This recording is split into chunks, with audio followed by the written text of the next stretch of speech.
Apple ने 2024 में हमसे एआई का भविष्य दिखाने का वादा किया था। एक smart Siri on device intelligence पूरा पैकेज था। तो वो सब कहाँ है? 2026 आ गया और हम अभी भी इंतज़ार कर रहे हैं। आज हम बात करेंगे कि एप्पल इंटेलिजेंस के साथ असल में क्या हुआ है और क्या एप्पल अभी भी वापसी कर सकता है। ठीक है, थोड़ा पीछे चलते हैं। WWDC 2024 में एप्पल ने एक धमाकेदार एंट्री की। उन्होंने एप्पल इंटेलिजेंस अनाउंस किया, एक बड़ा हाइब्रिड एआई सिस्टम जो आईपैड, आईफोन, मैक में इनबिल्ट रहेगा।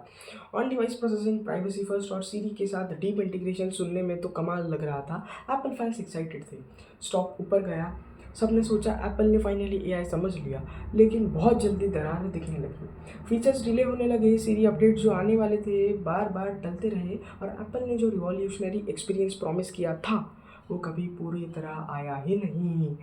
जो गड़बड़ हुई थी, सुनिए पूरी बात। एप्पल ने प्लान किया था कि अपग्रेडेड सीरी फीचर्स जो कंटेक्स्ट समझे, ऐप्स के बीच काम करे और सच में स्मार्ट लगे, iOS 26.4 के साथ मार्च 2026। पर अब iOS 26.5 मई 2026। नहीं, वहाँ भी कोई नहीं, एआई अपग्रेड नहीं था। पर्दे के पीछे एप्पल ने गूगल के साथ डील की थी कि जेमिनी एआई उनके नए एप्पल फाउंडेशन मॉडल्स को ट्रेन और पावर करने में मदद करेगा। और फिर भी गूगल ने मदद की, जो बावजूद वो भी तक इस को रिलीज़ नहीं कर पाई। अब सबसे अच्छा सिनेरियो यह है कि जून में WWDC 2026 में कुछ दिखाए और असली चीज़ शायद iOS 2027 के साथ फेल में आए। यानी अनाउंसमेंट के 2 साल बाद। बहुत टाइम हो गया, है ना?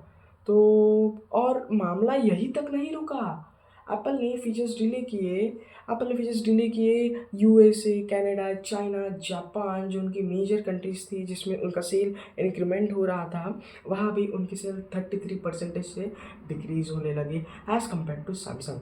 लेकिन उनके एड्स चलते रहे जैसे सब कुछ रेडी हो। वो आईफोन 16 के स्लिक एड्स याद है, जहाँ सीरी सब कुछ अमेजिंग एआई की तरह करती थी, दिख रही थी और ऐसा दिखा रही थी कि भाई सैमसंग से भी ऊपर निकल गई, सैमसंग के एस सीरीज से भी ऊपर निकल गई। लोगों ने वो फ़ोन्स खरीदे एक्सपीरियंस की उम्मीद में। नतीजा, एप्पल के यूएस में एक क्लास एक्शन लॉसूट सेटल करनी पड़ी $2050 मिलियन में, क्योंकि उन्होंने कस्टमर्स को एप्पल इंटेलिजेंस फीचर्स के बारे में गुमराह किया।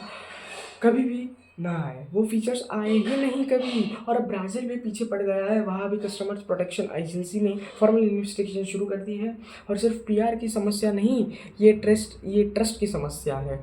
अब मेरी यह राय सुनिए कि एप्पल की पूरी स्ट्रेटेजी यह है कि भले ही वो एआई में लेट हो, लेकिन वो यही सही तरीके में करेंगे। Privacy first, on device intelligence, कोई डाटा चोरी नहीं। और ऑनेस्टली ये एक रियल एडवांटेज है। ज़्यादातर लोग नहीं चाहते कि उनका पर्सनल डाटा किसी सर्वर पे जाए, लेकिन एग्जीक्यूशन बिल्कुल बकवास रही है। और इसी बीच ओपन एआई और बाकी कंपनीज तेज़ी से आगे बढ़ रहे हैं, फासला बढ़ता जा रहा है। 8 जून को WWDC 2026 बेसिकली एप्पल का लास्ट रियल चैलेंज है कुछ प्रूव करने का। अगर वो एक जेन्युइनली ओवरहॉल्ड सीरी दिखाए जो एक्चुअली में वो काम करे, जो 2 साल पहले प्रॉमिस किया था वही आज फिर से आ गया, तो ट्रस्ट वापस बन सकता है।